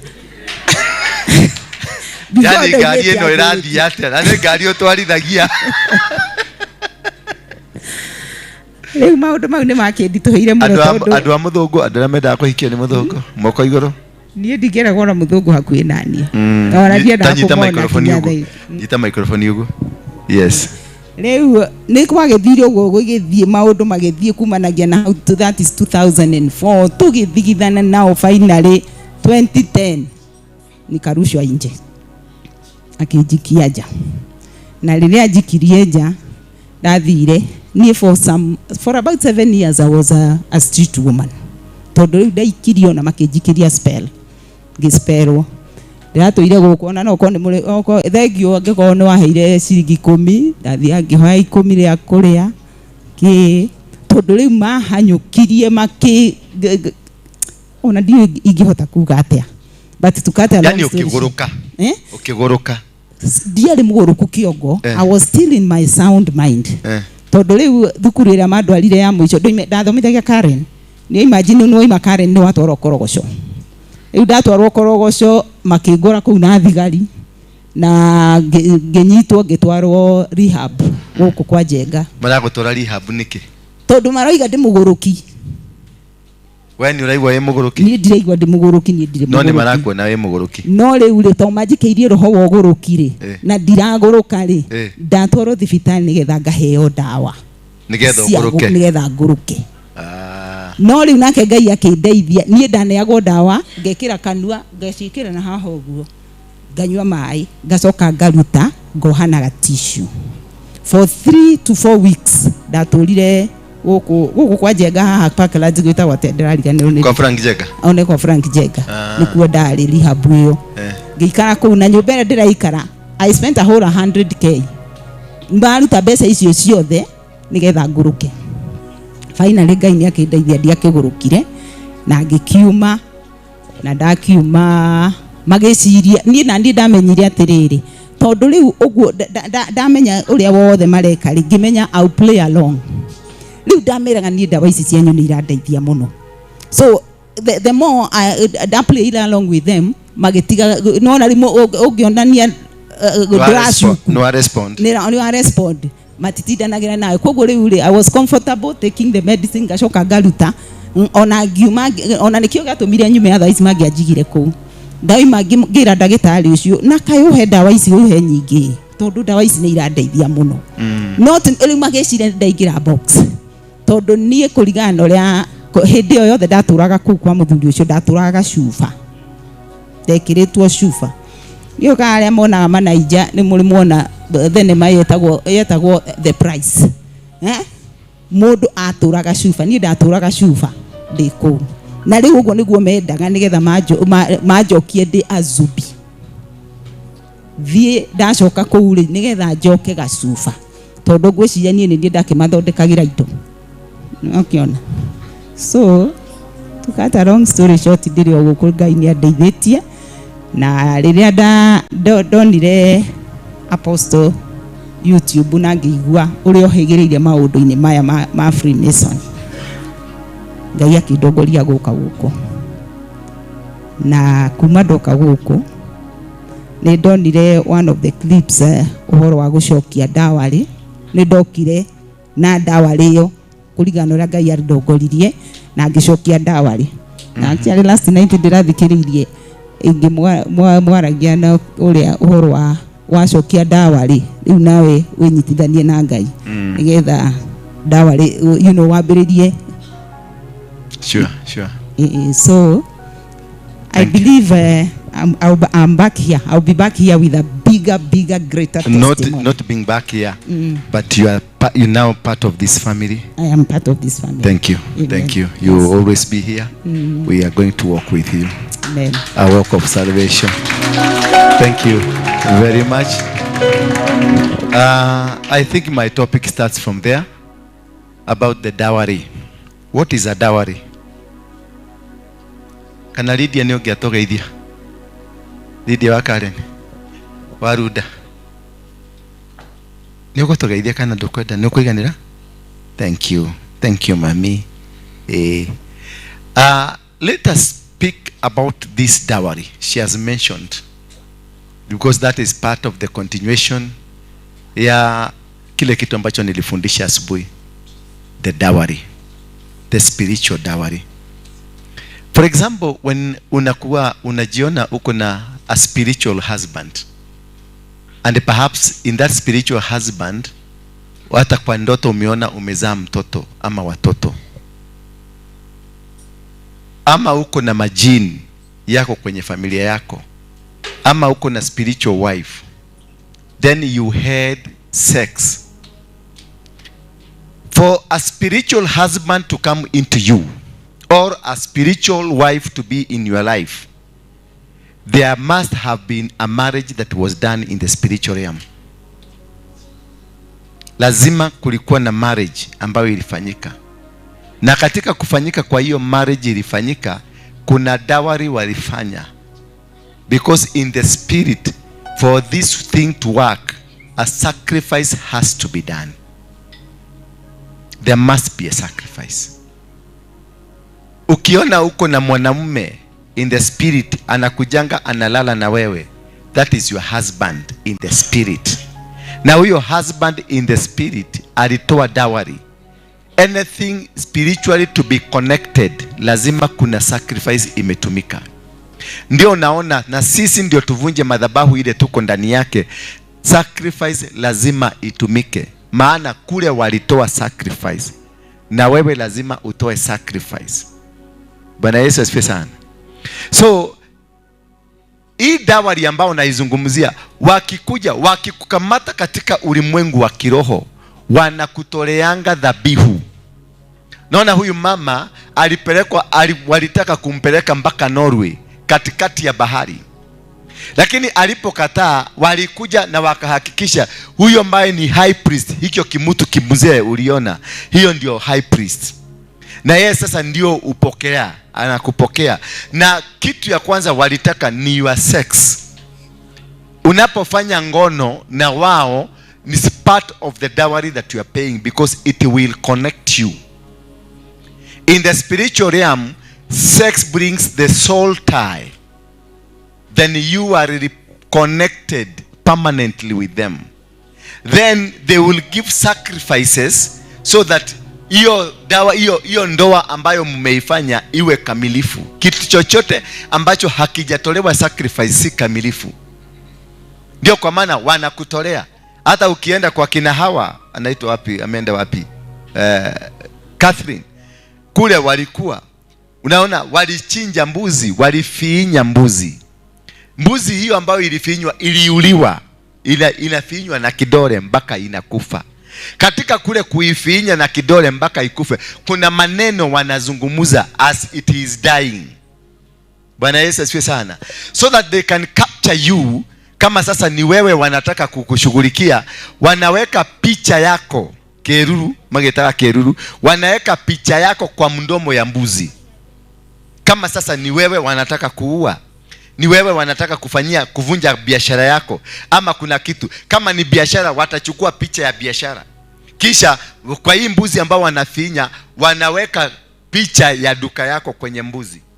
So as they are pressing mbuzi ikufe, kuna maneno wanazungumuza kwa hiyo mbuzi wakiiambia, na inapoendelea kukufa, kama ni biashara wanaendelea kuzungumuza maneno, as it is dying your business will die the same way.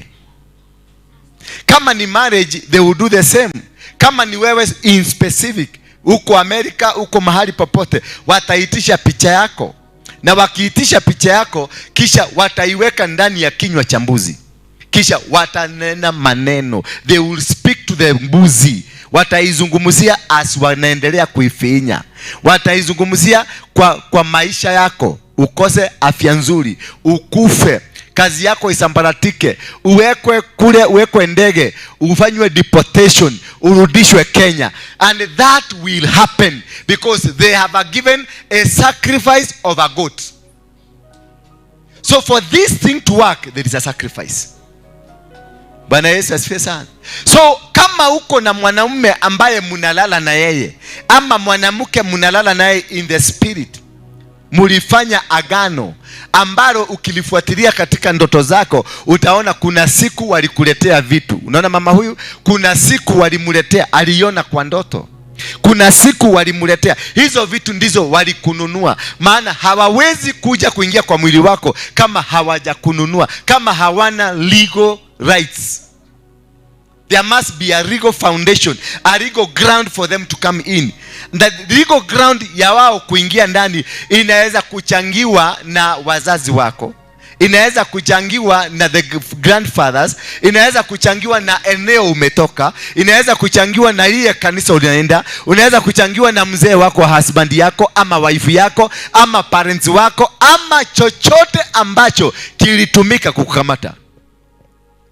So ile sacrifice walitoa, maana walipokuchukua na wakalala na wewe, kuna pete walikuweka kwa vidole vyako, na kuna pete nyingine walikuweka kwa mguu, na pia kuna pete nyingine walikuweka kwa kiuno. Ndio unaonanga watu wakifanywa deliverance, unaonanga mtu akitoa nini? Akitoa pete. Maana ni zile in the spirit, vidole vyako vyote vimewekwa pete kulingana na majukumu ambao wamekupatia, kulingana na level ambao wamekubeba. Wengine unaona miguu anatoa, maana kuna pete iko kwa miguu. Wengine wamewekwa kwenye kiuno. Wale wanawake mnawekanga zikakale ka kitu hapa kwenye kiuno, ati ni ka sex. That is a tie. Wagapi wameweka hiyo kwa kiuno? Kale kana ikago hapa. Mnakajua nini hiyo? Wagapi wanajua? Ina mkono vizuri? Ni wagapi hawako nayo saa hii? Mlitoa? Lilian, mlitoa? Unajua, unaweka bila wewe kujua ni nini. Unafikiria ni urembo, lakini si urembo. Is a tie. Bwana Yesu asifiwe sana. Sasa ukiwa katika hiyo ndoa, basi kwenye ndoa utaona kuna wakati ulizaa. Kwenye ndoa unaona uko na vitoto viwili, ama kitoto kimoja, ama vitoto kadhaa. Ni kumaanisha katika ndoa yako, the spiritual ndoa, iko na watoto. Na watoto hawa in the spiritual ndoa, hawa ndio wanakujanga kuhangaisha watoto wako. Unakuta kitoto ulikisomesha vizuri, kitoto ulikilea vizuri, lakini kuna wakati kilifika kikaanza kuvuta bangi. Kuna wakati kilifika kikaanza kukua gay. Kuna wakati kilifika kikaanza kukua lesbian. Kuna wakati kilifika kikaanza kujidunga madawa ya kulevya. Kwa sababu kuna connection ya mtoto wako aliye physical na vile vitoto vingine ambavyo sio physical. Maana hao ndio wanachangia kupiga hawa ambao wako physical. Bwana Yesu asifiwe sana. Why? Because hawa wako physical, wako na spiritual legal ground ambayo inawa control. So because wako na capacity of the spiritual legal ground, they are able to come and capture the physical one. Na ndio unakuta kitoto chako kilikuwa kizuri, kimeanza kushawishika kufanya vitu katika nyumba. Unaona kimeanza masturbation, unaona kimeanza vitu funny, kimeanza dance funny, because there is somebody controlling them ambao wako na connection. Maana huyu you are connected, hawa watu wawili, watoto wawili ni connected, mmoja in the spiritual realm lakini mtoto wako, na mwingine in the physical realm lakini pia ni mtoto wako. So they are from one father, only that one is from the spiritual realm and another one is from the physical, but one father. So the father ambaye ako katika hiyo maneno ndio the legal ground ya kuzalisha whatever that is happening to the children. So wewe baba, wewe mama, kama kuna vitu ulifanya, kuna abortions ulifanya, kuna vitu ambavyo ulifanya in your life, those are the things that are controlling the life of these children. Because hizo ndizo zinapatiana the legal ground. Hizo ndizo zinapatiana the ground ya mapepo kupata nafasi. Wakikuja, wanakuja hawaulizi. Ndio unakuta mtu anakuja analala na wewe, na unasikia kweli kuna mtu analala na haupigi duru na unasikia vizuri. Bwana Yesu asifiwe sana. Kuna mama mmoja ambaye alikuwa amekuja hapa na alikuwa anafuatwa, maana alikuwa amefanya vituko nyingi sana. Alienda German, alikuwa analala na umbwa German, lakini aliporudi hapa walikamdipoti akarudi hapa. Sasa yale mapepo yalimfuata. Na alipokuja hapa, wakati aliniona kwa TV, alikuja nimwombee. Lakini kabla kufika hapa akakaa kwenye hii kiti. Sasa niliona akifanya miguu namna gani, akifanya, nikamuuliza ni nini wewe? Nikamuita, akaniambia ni mapepo. Nikamuuliza inafanya nini? Si inaniingia. Nikamuuliza inakuingia wapi? Si iko ndani saa hii. Tukaongea, nikaanza kumuoji, nikaikemea, zikatoka. Lakini zikamwambia hatujaenda, tunakungojea. Sasa alipotoka nje, maana siku nilifikiria nimemalizana, maana yeye mwenyewe nilifikiria amekubali kuokoka vizuri. Alipotoka nje, tulimkuta ameshikilia zile chuma za kuteremuka hivi. Anatembea polepole kwa hizo chuma, hana uwezo wa kutembea. Nikakuja nikaitwa, kwa sababu tuliona ni kama ni kufaint, anataka kufaint. Nikakimbia huko kumwangalia. Nikamuuliza ni nini unafanya? Wakaniambia wamenishika wako, akaniambia wamenishika wako watatu. Wananiuliza ni kwa nini niliwalete hapa. Na sasa mmoja hako ndani, mwingine wamenishika, ndio maana sitembei. Na nikamuuliza sasa wakati wameingia unasikiaje? Akaniambia wanakuanga wazuri kuliko wanaume wa kawaida. Bwana asifiwe sana. Nikamuuliza hii maneno ilikuingilia wapi? Wakati aliniambia, na akaniambia kule iliingilia, maana ni mzungu Mjerumani mwenye alikuwa na majini ndio alimweka kwa hizo vitu. Pia kuna kitu kingine wanatumia kuingiza mtu, na hicho kitu wanatumia ni mafi ya binadamu. Bwana Yesu asifiwe sana. Wanawake wengi ambao wameenda kule Ulaya, kule Dubai, visichana unaona virembo vinaendanga, wazungu anakunia, alafu huyu anakula hiyo mafi. Ngai kama wamaka anakunia, alafu anakula hiyo, ama yeye anakunia kwa mdomo ya mzungu, alafu anakula, na wanalipwa vizuri. Anaweza kusikia kwa hiyo kazi ameenda kufanya, analipwa 1.5 million. It is something ambayo inafanyika kwa huko Ulaya kwa wingi sana, and most Kenyans girls are in it. Bwana Yesu asifiwe sana. Wae pupu ni kwa nini akule mafi yako, ama wewe ukule mafi yake na akulipe? Wanalipanga ndege, wanakulipia chartered plane from Kenya, uende tu ukakule mafi ama akakule mafi yako. Because pupu iko na connection. Hata kwenye ndoto tunaotanga madhabahu ama maisha yako, unaona iko na mafi mingi, because that is the connection ambayo wanatumia kukuconnect na mapepo.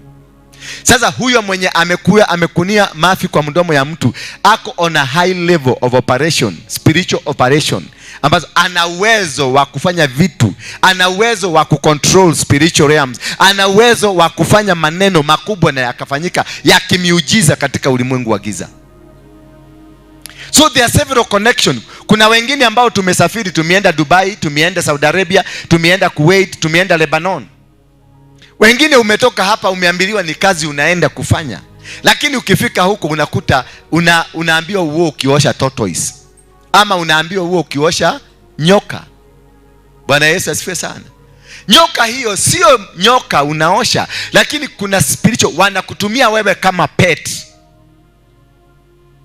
Na kutumika kama pet kwa sababu ukiingia huko na connection yako na uoze nyoka, wanakupatia power ambayo wanaitumia katika kulisha majini yao.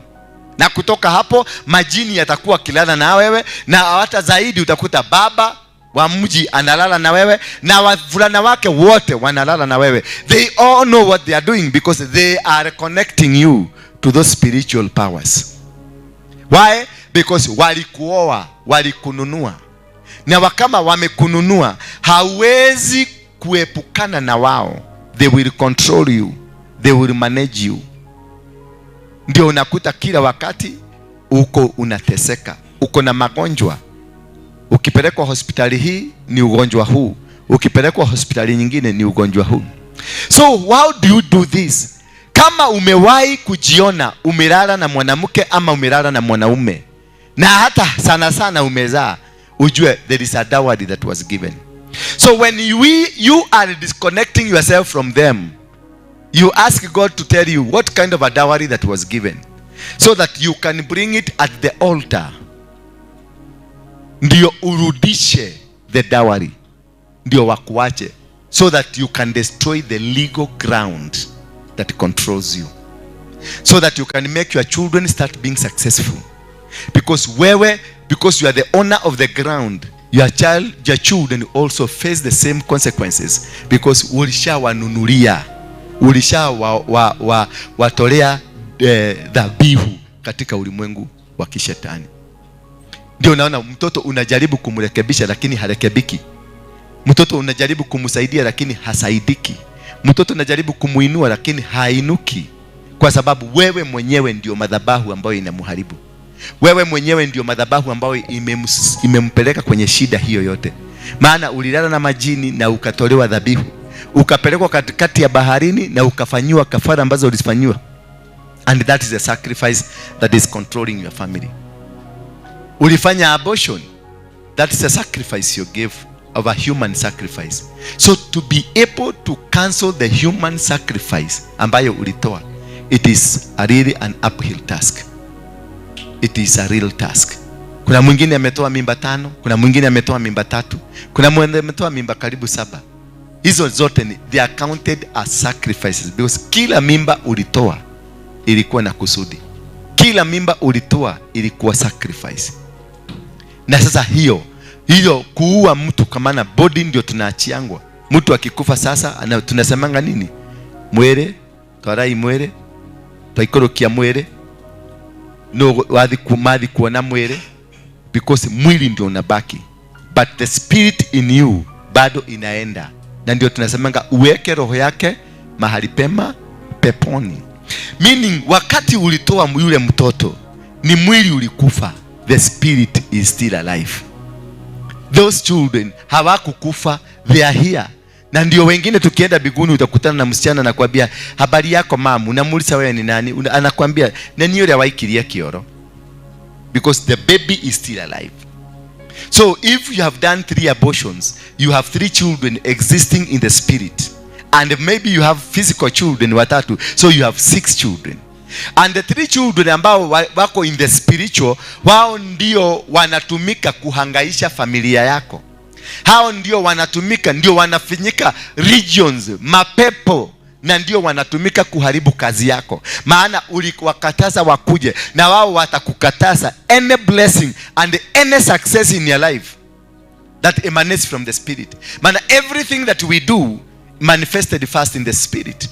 So they will get into the spirit yako, kwenye anga yako, wapenye huko ndani na wakamate anga yako, na utahangaika miaka yako yote, hakuna kitu utafaulu. Maana anga yako imekamatwa, na imekamatwa na nani? Na watu wa uzao wako, meaning they have bloodline legal rights. Wako na blood, kuna damu inahusika ile ulitoa, kisha damu ambayo inahusika. Havi vitoto bado viko hai na ni vitoto vyako, so they manipulate and control you because they have a foundation. Wako na msingi wa kusimamisha, wa kusema wachana, huyu ni baba yangu, huyu ni mama yangu, so why are you stopping me ni face mama yangu?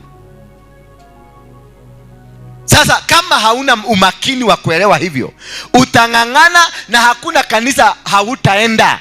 Utaenda every church looking for deliverance and nothing will be happening, because there is no sacrifice you are involving.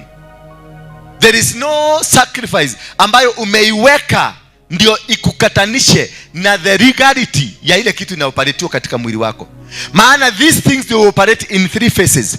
One will operate in the physical, another one will operate in the blood, and another one will operate in the spirit. So in the blood, control the blood system, the power of the blood, the family blood, the family line blood. Na hiyo ingine in the physical inaguza kitu kinaitwa the family tree. Ukiangalia in the family tree, uangalie mti ambao uchunguze kutoka kwa kina mama yako, this is what has been happening. Unaona, it is a pattern that happens in your life. Na kwa kina baba yako also you find there is another pattern. That is what we call family tree. So the family tree will inform you at what stage these things happened. At what stage the dowry was paid. Who paid? Is it your grandfather? Is it your grandmother? Is it your mother? Is it your father? Is it the husband that you have? Because unaweza kuwa kwenu hakukuwa hizo vitu, lakini the man that married you anakupeleka huko, ama the father-in-law, ama the mother-in-law. So that is why it's very careful, and that's why I normally tell you, do not give a sacrifice a one-off sacrifice. Continue giving sacrifices. Continue donating yourself to the altar. Continue sustaining the altar, so that the altar will keep fighting for you, will keep discarding and destroying any force, any legal ground that is in your life. Because you may think it is in the physical. What is happening? Umekosa pesa, that is physical. Umekosa kazi, that is physical. Umekosa marriage, that is physical. Umekosa kila kitu in life, that is physical. But there is another one, that one tutadili nayo. What about the bloodline? Unasikia hawa walikuwa napika chakula wanapatiana kule kwa gomi. Sasa umbwa inakuja inakula. Yeye mwenyewe ameasimu ni gomi. Sasa what is the connection tengia? Yeye alidonate, alitoa sacrifice. Sacrifice imekuliwa na umbwa. So what will enter her? The spirit of a dog. Because the dog ndio imeaccept sacrifice yake. Wengine wako huko wanafuga manyoka. Sasa hiyo nyoka ndio itakuja imeze hiyo kitu. Sasa what will happen? The spirit ile itaingia kwa wenye alitoa, ni spirit of the snake, itaingia ndani yake. So from there utakuta pepo ambao unatembea nayo ni pepo ya nyoka. Utakuta pepo ambao unatembea nayo ni pepo ya kipepo kiumbwa. Bwana Yesu asifiwe sana. Na ndio unaona watu wengi wanaota, unaona unafukuzwa na mbogo, unafukuzwa na ng'ombe, unaona kipaka kinakufukuza. Maana ukiona ni kipaka kikikuja kikule chakula hiyo umeweka pale, kama ni kipaka, ni the spirit ya majini, na ndio itakuingia ndani yako. From there majini utakuwa ukitembea na wao. Na kama wewe ni mama mwenye uliweka majini, basi majini wadao watakuja kwako ni wanaume. Na kama wewe ni mbaba mwenye aliweka majini ambayo atakuja kwako ni ya kike. Majini yanakunga opposite. Hayakujangi kama ni wewe mwanamke, haitakuja ya mwanamke, itakuja ya mbaba. Na kama wewe ni mbaba, haitakuja ya mbaba, itakuja ya mwanamke, because sex lazima mtafanya. Because that is what that makes. Na ndio unaona wanaume wengi sasa ambao wale wanafanya gay. What is the meaning? What is the power behind the gay? Why unakuta mtu ambaye alikuwa anachukia gay, amelalwa na yeye leo, unakuta anaanza kutafuta mwanamume mwingine wa kulala na yeye, anasikia kiu. Ni kwa nini? Because when you interfere, mwanaume akilala na mwanamume mwingine, mbegu ya mwanaume iingie ndani ya mbegu ya mwanamume, ina distort the layer of the chromosomes. X na X zikikutana zinaharibu the system of the chromosome, na katika kuharibu in the system of the chromosome zinageuza, zinavunja the chromosome X, Y, inabaki chromosome X. Sasa unakuta this man becomes a woman automatically, na kutoka hapo huyo mwanaume hatazaa, hatawahi toa mbegu ambayo iko na Y, atakuwa akitoa mbegu ambazo ziko na X. Na ndio unaona kutoka hapo anaanza kubadilika, kuzungumza, ukiona anaongea ni kama mwanamke, na hata kutembea kwake unaona kanaanza kutembea ni kama kako na manini na huko nyuma, na unaona sauti yake na anaanza kuwa na mapimples. Unaona kitu, kwa sababu kuna distortion of the plan of God in you, and that is what the devil wants, to distort the system so that they can create a system of the devil inside you. So from there, that is a legal sacrifice. Kularwa na wewe nyuma, it is a sacrifice. Wewe ambaye ni mwanamke unalala na mwanamke, that is now a sacrifice, a demonic, a high level demonic sacrifice. Kutoka hapo hautajizuia kutaka kularwa na mwanaume kama wewe ni mwanaume. Hautajizuia kularwa na mwanamke kama wewe ni mwanamke. Unakuta uko na urge, unatamania kupata. Hata hapa utakuta, unaona sasa mama kama huyu for example, anaanza kuguzaguza huyu mama, because this thing has been distorted and a sacrifice has been given into the high levels of demonic altars. Therefore, now from there you become a puppet. It is the highest system ya kurecruit watu into the worshiping. Immediately ukilalwa na wewe, you automatically have been donated yourself a sacrifice into the high levels of spiritual altars that operates in your life. Bwana Yesu asifiwe sana. So you need to be very careful, observative, and look at many things that are happening around you, the kind of people around you, the kind of men around you, the kind of women that are around you, because I need only to have those high level frequencies za system za spirits kukaa tu karibu na huyu mwanaume, na unaanza kuona huyu nikimguzaguza na mguzaguza tu, na unaona anaanza kurespond. Kisha namwambia, so we can have a cup of tea somewhere. Kisha immediately akikubali tuende a cup of tea, atajisikia kesho tukiwa kwa kitanda. Wale watu wote wameenda kulalwa na wao, wamejisikia kesho yake. Wale watu wote walifanyika lesbian, walijisikia kesho yake, waliitua coffee, waliitua wine, waliitua dinner. And from there, whatever happens you cannot be able to explain. Then they will do a marriage with you. That night ambao wamekubeba hautajielewa, hiyo usiku ndio utafanya marriage. Ndio naona wakati hawa serikali walingangana sana, walingangania sana kuhakikisha Kideki ameapishwa that night ya siku ya Halloween, because they were making a covenant and they wanted to make a covenant with the serikali ya Kenya, and more so with a man from Mount Kenya. Bwana Yesu asifiwe sana. So that is how, and that is when we need to look at what is happening. So some of the hindrances that you have in business, some of the hindrances you have in marriage, some of the hindrances we have in whatever life you are doing, it is because of the legal grounds. Zimenunuliwa, kuna pete umevalishwa, kuna sacrifice ilitolewa, kuna madhabahu iliinuliwa, na wewe mwenyewe ulihusika kupitia kwa blood, ulihusika kupitia in the physical, ulihusika kupitia the family tree. Bwana Yesu asifiwe sana. Tusimame kwa miguu yetu. Naona mmestuka sana. Umumaka kaniki.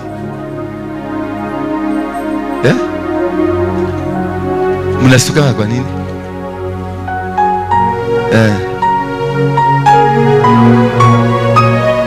So wale wako na mafuta yao, mutalete kichupa chako hapa mbele. Mafuta kama haijafunguliwa. Yes? Ulisahau? Iko kwa duka. Leta kichupa nitakuwekea kidogo. Mulisahau? It's okay. You are not meant for this. You will come next time with it. If you have, kwa wale ambao wako nayo niletee tu, kwa sababu ni kitu tulitangaza. Si tulitangaza ule aje kwa okay. Ya ni kitu tulitangaza. Lete tu.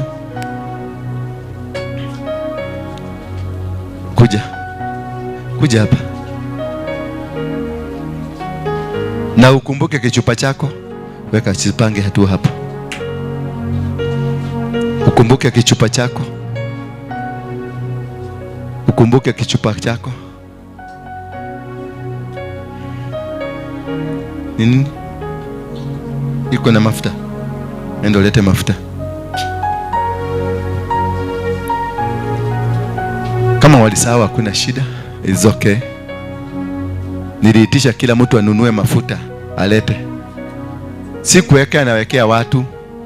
Nilisema mtu anunue mafuta yake akuje nayo. I was loud and clear on this. Niki inuka. Yeah? Niki stakiri keti. Adwade kanege huko. Bwana asifiwe sana.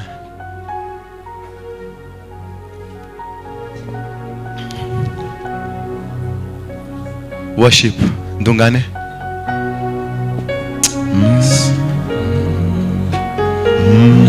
Nakubaliana. Inua tu mikono yako juu. Unapoleta sacrifice yako. As you bring your sacrifice, inua tu mikono yako juu. Ukimwambia Mungu what you want him to do tonight. Nataka tukubaliane na yeye Mungu ya kwamba mapepo ambayo yamekuwa yakikusumbua yataondoka usiku huu. Nguvu za giza ambazo zimekusumbua, wale wako na vichupa, kama uko na kachupa niletee tu, kama iko na chupa imputi lete tu, lakini hiyo utalipa. Lete tu, mwenye leta mono. Leteni zaka zenu, leteni your sacrifices. As you agree with God over the bondages of your life, over the challenges, spiritual bondages, spiritual altars ambazo zina operate in your life. Toeni watoto hawa hapa, because there are so many things that have been opening. And as you return, and we call it a dowry, returning the dowry that was given to you by the demonic forces.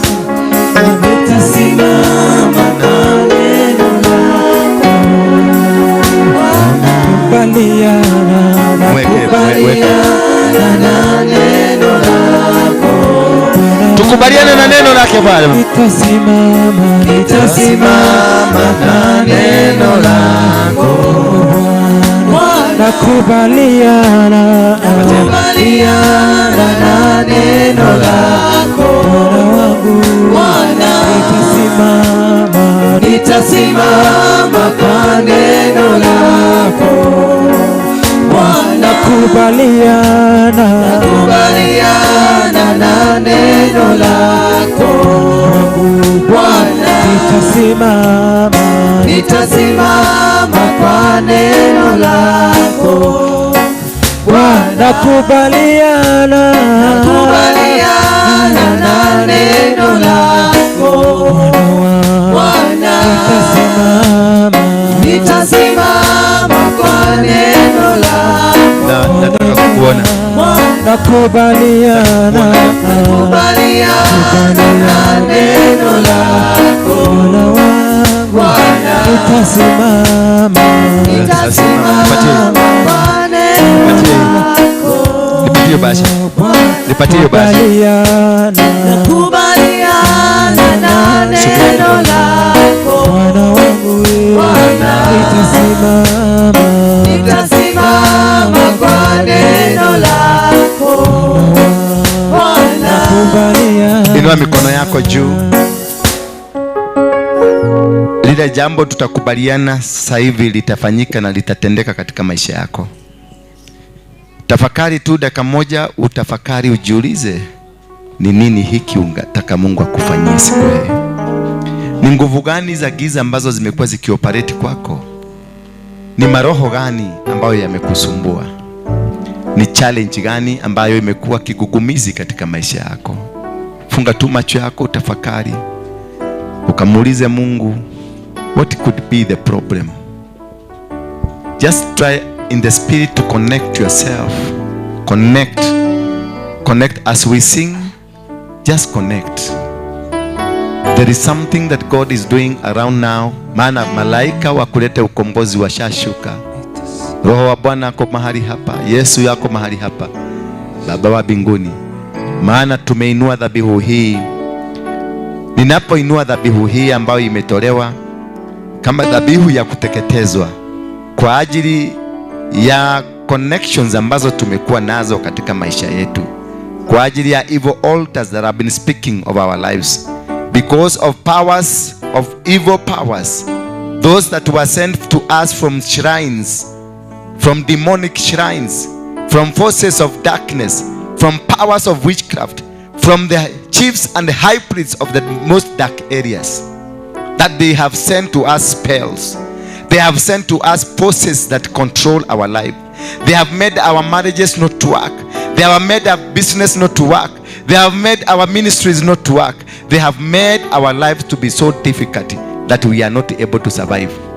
Today, I declare and declare that whatever spiritual aspect in our life that is of evil nature has been rendered powerless in the mighty name of Jesus Christ. Every force of darkness, every spirit of stagnation, somebody say out. Every spirit of stagnation, out. Every spirit of limitation, out. Every spirit of confusion, out. Every spirit of poverty, out. Every spirit of diseases, out. No matter what is a disease, out. No matter the name of the disease, out. No matter what the power, out. The spirit that it connects us with the bloodline, out. The family tree, out. The family physicality, out. The legal grounds, out. That have been tormenting us, out. In the mighty name of Jesus, out. Any power, any force that has been against you, that you has made so difficult for you to get married, from today, any agenda of the devil, any agenda of the devil over your marriage, over your children, over your family, over your family business, over your ministry, be destroyed in the mighty name of Jesus. I disconnect you from the marine spirits. They have been controlling you in whatever life that you have been living, that you are unable to move a step forward. They have been dragging you backward. I want to disconnect you now. Lift up your hands. Lift up your hands.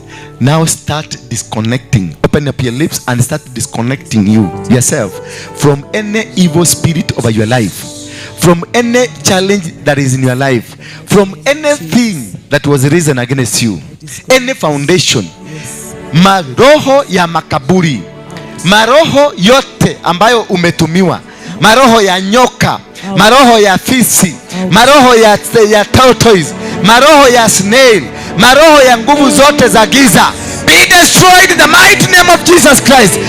Kata sasa, vunja every bondage, destroy every power, destroy every force, destroy every connection ambayo ilitumika kupitia kwa chakula, connection ambayo ilitumika kupitia kwa sex, connection ambayo ilitumika kupitia kwa friendship, kupitia kwa marriage, kupitia kwa friendship, kupitia kwa damu, kupitia kwa maji, whatever that was involved to connect you into the demonic agenda.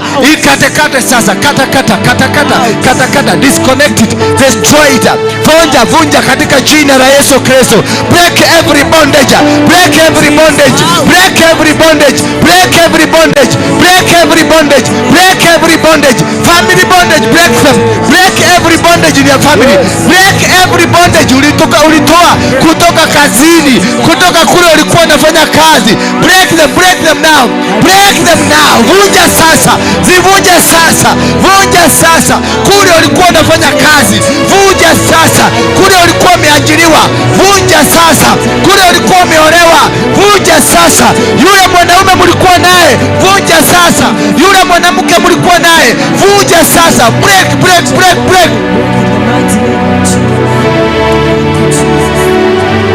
Break. Continue breaking. Destroy. Destroy family altars. Destroy. Destroy family altars. Destroy them. Destroy them. Dismantle. Dismantle their networks. Dismantle their networks. Dismantle their words. Maneno ambayo walizungumza. Dismantle. Dismantle. Altars ambazo ziliinuliwa na kukaa. Altars ambazo ziliinuliwa na shosho. Altars.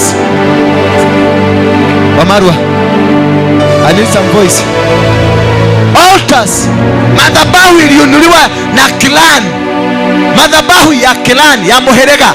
Mambuzi walizozichinja, magombe walizozifanya, kafara zilifanywa na shosho, kafara zilifanywa na kukaa, kafara zilifanywa na mama yako, hata baba yako. Break them, break them now, break them, break now. Disconnect yourself from them. Disconnect them. Disconnect. Vunja hiyo madhabahu. Vunja hiyo madhabahu. Vunja hiyo madhabahu. Sogeeni mbele, sogeeni mbele. Vunja madhabahu na laana za familia. Madhabahu ambayo iliinuliwa kupitia kwa damu. Madhabahu iliinuliwa kupitia kwa chakula.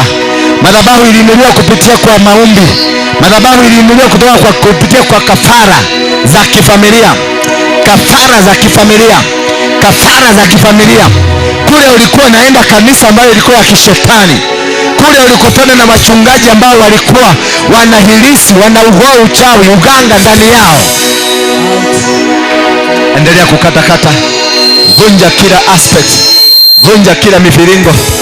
Naomba mkuje mbele, kila mtu akuje mbele. Kila mtu akuje mbele. Kila mtu akuje mbele. Kila mtu atoeni hizo mic.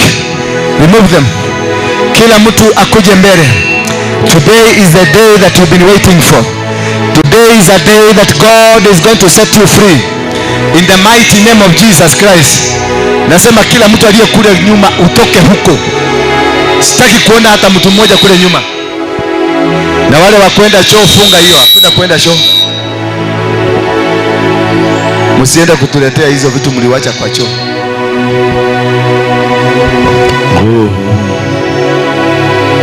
Wewe kijana simama pale. Huko. Kuna mtoto mwingine wasimame pale. The other side, watoto wasimame pale wote. Yes. Sasa hizi vitu unaendelea kuongeza nimekupatia ruhusa. Nimekwambia walete. Sawa, wamelete. Watoto wote waende the other side huko. And somebody take care of them.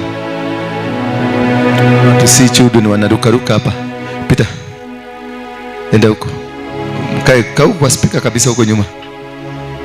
Sitaki nini umebeba mzee? Nini? Kesi ya?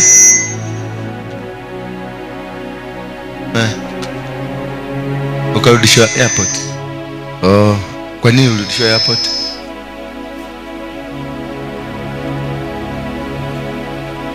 Oh, ni scam. Bwana asifiwe sana. I want you to connect yourself na bingu. Maana kila kitu ambacho kinafanyika katika maisha yako, it is spiritually connected.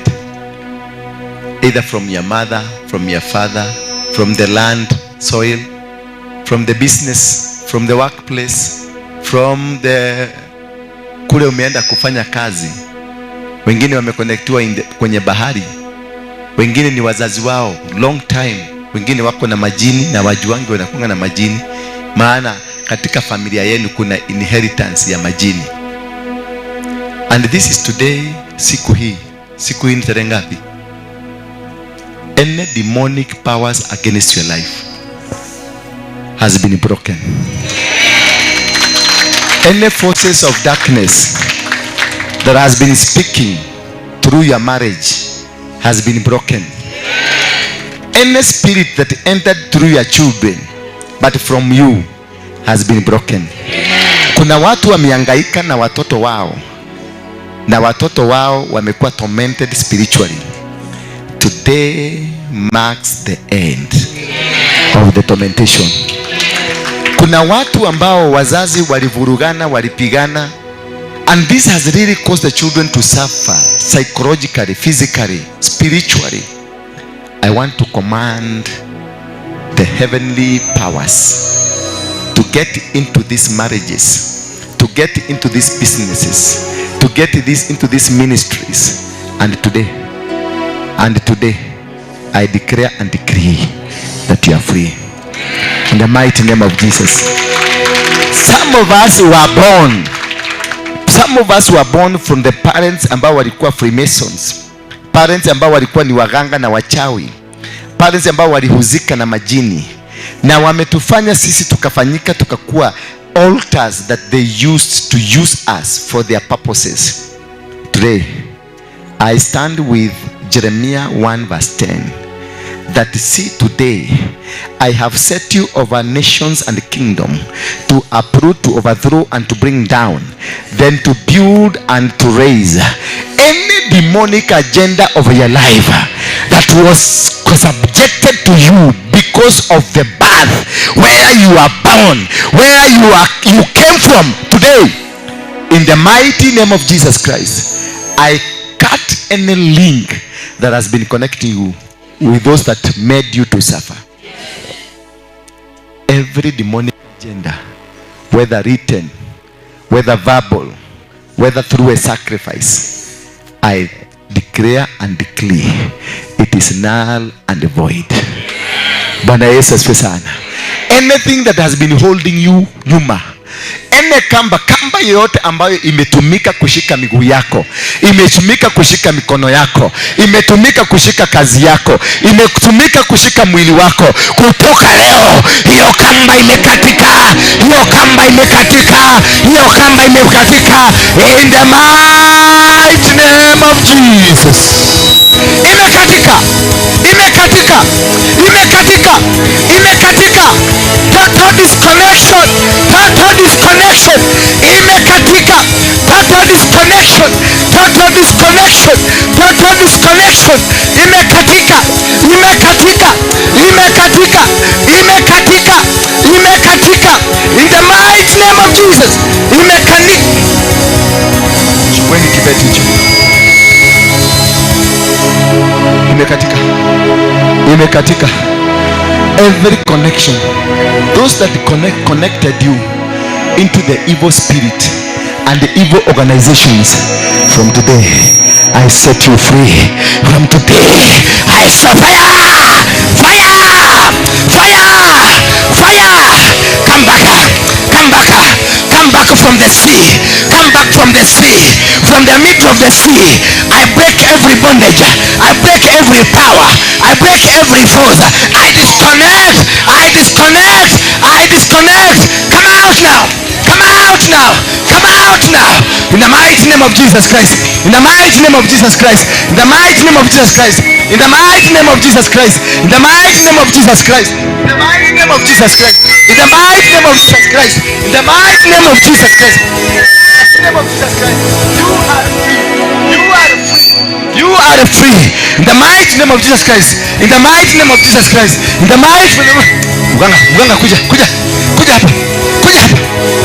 Every knee shall bow, every spirit ya uganga in you that was planted to you by the man you are named after, I totally destroy it.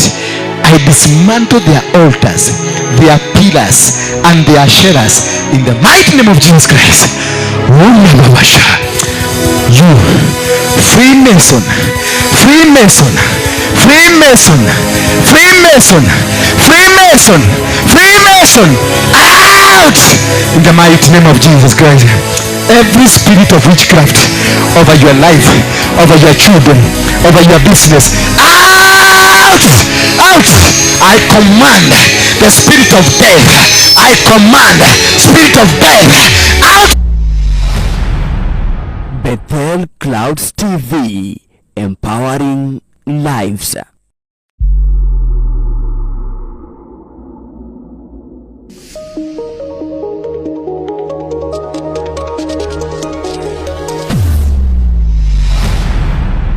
Bethel Clouds TV, empowering lives.